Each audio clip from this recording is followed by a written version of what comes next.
بندہ ہے، وہ تیرے ہاں بڑا مقبول ہے۔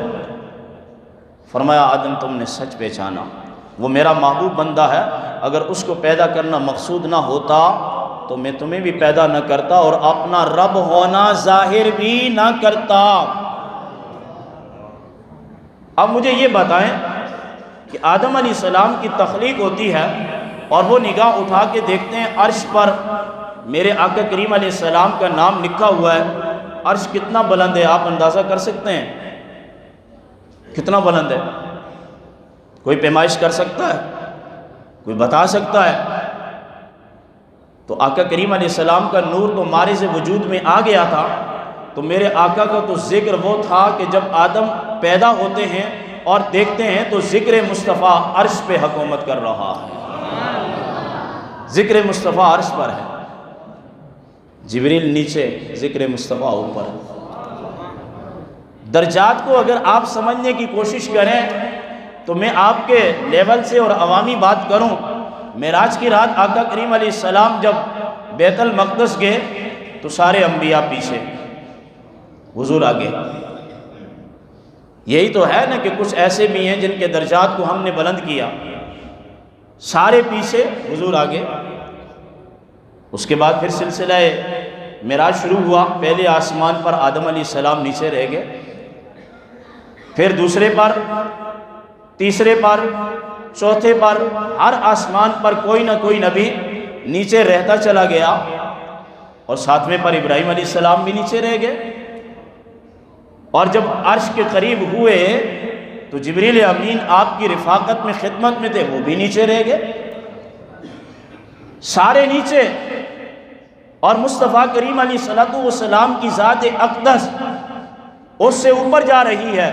کوئی سمجھنے والا یہ نہ سمجھے کہ ذکر مصطفیٰ تو عرش پہ ہے، جس میں مصطفیٰ عرش پہ نہیں گیا۔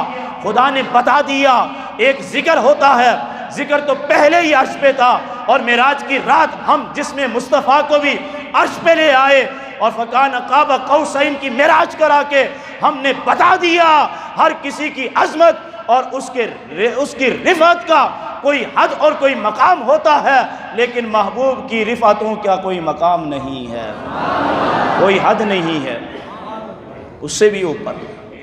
اور جبریل امین نے کیا کہا تھا؟ اس سے آگے ہم بڑھیں گے تو کیا ہو جائیں گے؟ جل کے راکھ ہو جائیں گے نا، ہم جل جائیں گے۔ نور بھی کبھی جلتا ہے؟ تو مولوی تو اسی جھگڑے میں رہے کہ بشر ہیں یا نور ہیں۔ قرآن پڑھیں تو قرآن کہتا ہے کہ افضل البشر ہیں، قرآن پڑھیں تو قرآن کہتا ہے تمہارے پاس نور آ گیا۔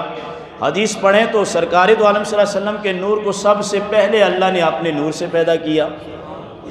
علامہ نبانی نے تو کہا کہ سورج بھی حضور کے نور سے پیدا ہوا، چاند بھی حضور کے نور سے پیدا ہوا، عقل بھی وہاں سے پیدا ہوئی، معرفت بھی وہاں سے پیدا ہوئی، جنات بھی وہاں سے ہوئے، جنت بھی وہاں سے ہوئی۔ جو تخلیق ہے سب سے پہلے حضور کو پیدا کیا گیا، اس کے بعد کل کائنات کو پیدا کیا گیا حضور کے واسطے سے۔ تو کہاں چلے گئے؟ عرش سے بھی آگے، لا مقام۔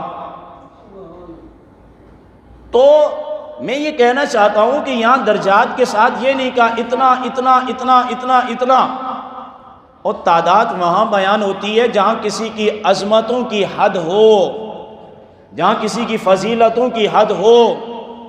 یہ تو ایسے کریم آقا ہیں جو مجھے اور آپ کو مل گئے، جن کی عظمتوں کی بھی کوئی حد نہیں ہے، اور اگر معراج کریں تو معراج کرنے کی بھی کوئی حد نہیں ہے۔ تو مسئلہ یہ حل ہو گیا کہ ذکر تو پہلے ہی آسمانوں پہ تھا، طائف کے واقعے کے بعد ہم نے محبوب کو اپنے پاس عرش پہ بلا کے بتا دیا کہ میرا محبوب کتنا اونچا پرواز کر رہا ہے۔ ورفع، اور اس کا میں نے درجات کا کس طریقے سے تمہیں میں نے مسئلہ سمجھا دیا۔